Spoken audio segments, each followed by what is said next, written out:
Picture this. It is a Friday night in Las Vegas, January, just a few weeks ago. Okay. We are in the Miracle Mile shops. Now, usually this place is chaotic, right? Packed with tourists. You can hear the slot machines ringing in the distance. Oh, yeah. Always loud. But we are standing in front of a Quiksilver store, and it just feels, well, tired. There is a sign out front advertising a survival kit, 2 T-shirts, a pair of shorts, and sandals, all for $109. Right. And inside, it is dead quiet. Just one employee leaning on the counter looking like they would rather be literally anywhere else in the world. It's not just a sad retail scene, honestly. It is a crime scene.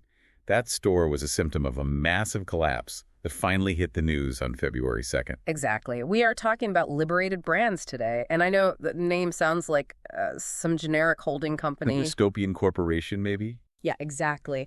But these are the people who are running the absolute titans of action sports. We are talking Quiksilver, Billabong, Roxy, Volcom, Spider.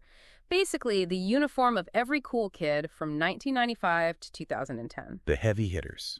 And the news is heavy, too. Liberated Brands filed for Chapter 11 bankruptcy, citing liabilities between $100 and $500 million. Which is wild. And that is exactly what we are unpacking in our deep dive today. Because this isn't just about a few surf shops closing down at the mall. This is a business case study on what their CEO, Todd Heimel, called a lethal combination. It really is. It's a lesson in macroeconomic gravity versus strategic overreach. You have this perfect storm of external headwinds and a fundamental culture clash between heritage surf brands and the new world of fast fashion. So let's get into the weeds. We have gone through the reports from Stab Mag, Vernon Proper, and the actual bankruptcy filings, and they all point to this lethal combination. What actually went into that cocktail? Well, on the surface, Heimel pointed to the external factors we have all been hearing about for years now. He cited a rapid, dramatic rise in interest rates, persistent inflation, and supply chain delays. Which, to be fair to him, is entirely true. Everyone is dealing with expensive money and shipping delays. So why did it kill them specifically? Because for Liberated, it wasn't just bad luck. It was terrible timing. Just as the economy was tightening up, Liberated Brands decided to go massive. This is the part that blows my mind. We need to talk about the Boardriders acquisition. September 2023. That is the ultimate turning point here. Right, so let's set the stage for you listening. Before this, Liberated was mainly the licensee for Volcom. They were doing okay. Then, Authentic Brands Group, who we should explain is this massive brand ownership company, basically a collector of logos. A giant intellectual property holding company. Yeah. Right. They buy the Boardriders Group, that is Quiksilver, Billabong, all of them. And suddenly, Liberated Brands expands to take on the retail and e-commerce operations for all of those brands in the U.S. and Canada. The scale of this expansion is breathtaking. And frankly, it was dangerous. They went from running 67 stores to 140 stores almost overnight. And the payroll. They jumped from 638 employees to 1,480. In a matter of months. Exactly. They more than doubled their workforce and retail footprint right when consumer demand was dipping below historical trend lines. They tethered their entire business to this massive operational load. But I want to circle back to something really interesting from the Stab Mag reporting. The wedge theory. Oh, yes. This sounds like a complete corporate trap. It really does. You have to understand the power dynamic. Authentic Brands Group, or ABG, owns the brand names, the intellectual property. But they also owned a piece of Liberated, the company actually running the stores. So it's like, think of it like a landlord who also owns 20% of your restaurant. Exactly. The landlord wants you to open 5 new locations because they get paid rent and royalties on all of them, regardless of whether your actual restaurant operations are turning a profit. Even if the restaurant can't actually afford to staff those new locations? Precisely. That is the wedge. ABG controlled the license for Volcom, which was Liberated's prized possession. Because of that leverage and their ownership stake, they could effectively push Liberated into these new licensing deals for Quiksilver and Billabong. So they were essentially pressured into becoming the retail operator for this massive portfolio. That seems to be the heavy implication there. And from a risk management perspective, it was a total nightmare. They lacked portfolio diversity. All these brands, Quiksilver, Roxy, Volcom, they're all in the exact same segment. Action sports. Right, action sports. So if that specific customer stops buying, or if there's a shift in youth culture, the whole ship goes down. There was absolutely no hedge. And looking at the numbers, it wasn't just a mess. It was an implosion. Let's look at the financials for a second. It was a free fall. You look at their EBITDA earnings before interest, taxes, and all those accounting adjustments. Basically, the metric of whether you are actually making money on your day-to-day operations. In 2022, they were in the black, making a positive $2.3 million. By 2024, they were in the hole, negative $12.5 million. That is a 646% decline. That is not just a bad quarter. That is a fundamental inability to pay the bills. It's a burn rate you simply cannot survive. And here is where the cash crunch gets real. They ran out of cash to pay royalties. And in the licensing world, that is the cardinal sin, isn't it? Oh, absolutely. You stop paying the landlord ABG, you get evicted. They defaulted on the agreements. But it wasn't just the royalties. The day-to-day operations were a disaster. CEO Heimel talked about redundant costs and underperforming stores that they inherited from the board writers transaction. Integrating two giant companies is hard enough when you have cash. When you go broke, it is virtually impossible. They had logistics nightmares, miscommunications with third-party logistics companies. And this is the part that actually made me cringe reading the bankruptcy reports. It got so bad that vendors stopped shipping product. They stopped sending the spring 2025 collections because they were not getting paid. That is the ultimate death knell for a retailer. If you do not have new stock on the shelves, you have no revenue. And if you have no revenue, you can't pay the debt. It becomes an unrecoverable spiral. Heimel admitted it created what he called a reputational challenge. A reputational challenge, which feels like a very polite corporate way of saying, everyone in the industry knows we are completely broke. Precisely. But there is another layer to this, way beyond just the balance sheet and the debt. We have to talk about the product itself and the modern consumer. The culture clash. Yes, because while Liberated was struggling to integrate these heritage surf brands and deal with their logistics nightmares, the market was being eaten alive by someone else entirely. Fast fashion. We are talking Shein and Zara. The CEO explicitly admitted they lost massive market share to fast fashion. And the data completely backs them up. Between 2019 and 2024, fast fashion retailers grew their market share by 21%.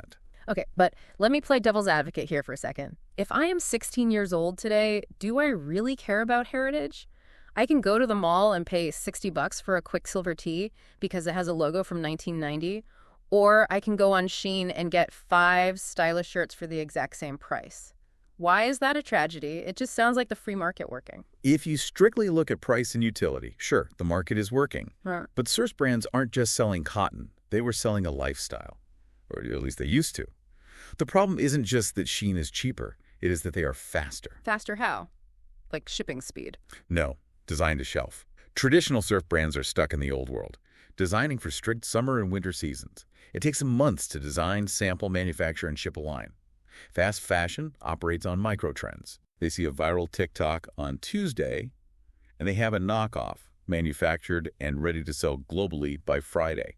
So while Quiksilver is planning their spring collection based on what was culturally relevant last year, the trend has already lived and died on social media 3 times over. Exactly. You are trying to turn a battleship while the competition is zipping around on jet skis, and when you try to compete with that by selling a survival kit for $109 in Vegas, 2 basic tees and sandals, you aren't being premium. You are just being slow and expensive. Stab Mag had this incredibly biting description of the industry right now. They called it a pantomime. That really stuck with me too. It is the idea that these brands are just ghost walking through the motions. When a brand becomes just a logo that gets licensed out to a third party, and that third party is just trying to hit volume numbers to pay off private equity debt. Does it lose the authenticity that made it valuable in the first place? Exactly. It feels like they're mining the brand rather than building it. That is a perfect way to put it. They're extracting value from the rich history of Quiksilver and Billabong, but they aren't adding anything new to the culture. Which brings us to the actual fallout. Because while we talk about brands and strategies in the abstract, real people are getting hurt here. Yeah, the human cost is massive. We are talking about 1,400 jobs lost. That breaks down to about 350 corporate roles and over 1,000 retail staff across the country. 1,400 people. Yeah. That is a devastating blow to those communities. It is, and it is a stark reminder that in these private equity plays, the brands usually survive. The logos persist on a spreadsheet somewhere in a high-rise, but the people who actually built the culture, the designers, the shop staff who know the product inside and out, They are the ones who pay the ultimate price. Speaking of paying the price, let's look at the stores right now. Because if you walk into one today, it is a full liquidation sale, 60% off everything. A total wind down of the U.S. retail fleet. But wait, I saw a guy on Reddit posting about this exactly. He said, just grabbed a wetsuit for $100. This ship has been blatantly sinking for a minute now. For a surfer, isn't that a win? You get cheap gear. Today, sure, it is a steal for that guy. But for the brand itself, it is fatal. This is what we call the severe erosion of brand equity. Break that down for us. Why is a cheap wetsuit bad for the brand long term? Because price is a psychological signal. It tells us what something is inherently worth. Once you train a customer that a premium Quiksilver wetsuit is only worth $100, they will never, ever want to pay $300 for it again. It permanently cheapens the logo in their mind. It is like seeing the wizard behind the curtain. Once the magic is gone and you see it's just cheap neoprene, you can't get that prestige back. Exactly. We have seen this exact scenario with other retail failures mentioned in the sources. Think about Bed Bath & Beyond or Toys R Us. Once you enter that death spiral of deep discounts just to generate emergency cash, it is very hard to climb back up the premium ladder. Yeah. You become a discount brand forever. So Quiksilver becomes the thing you find in the bargain bin at a generic department store, not the aspirational gear you go to a specialty core surf shop for. And that is an incredibly hard place to come back from. So what actually happens next? Because the brands aren't disappearing into thin air, they are just moving. It feels like a giant game of musical chairs. It is exactly that.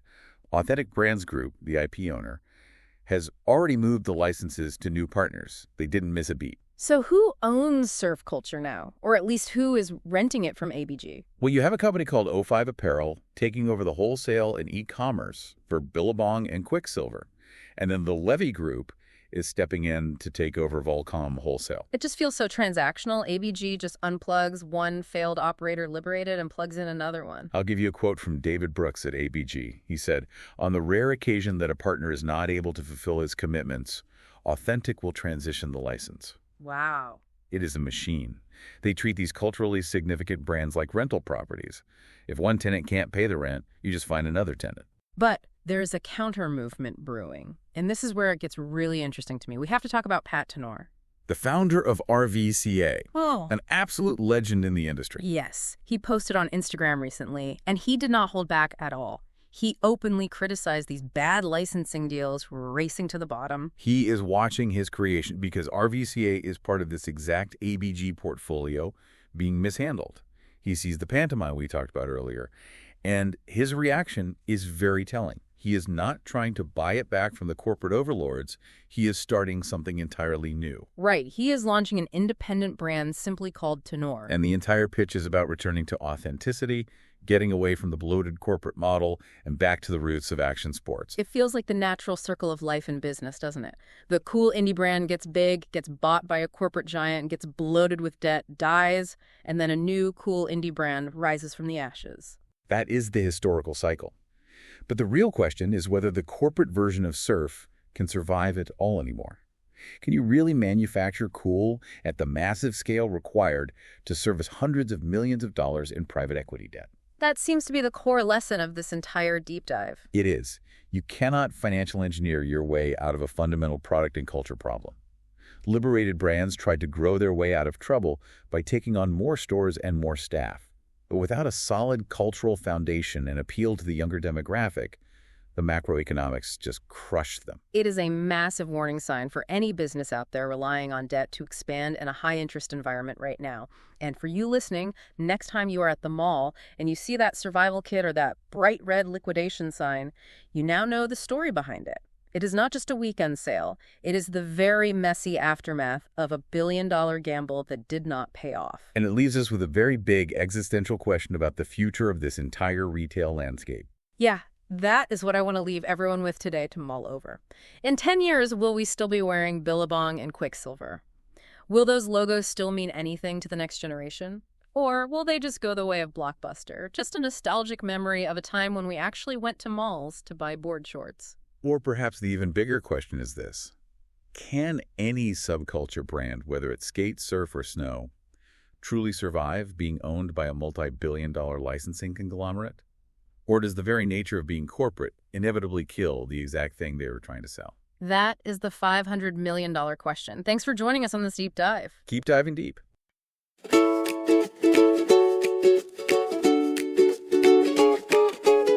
Thanks for listening to our deep dive.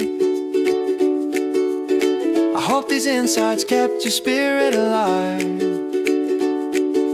Fascinating stories, now you know.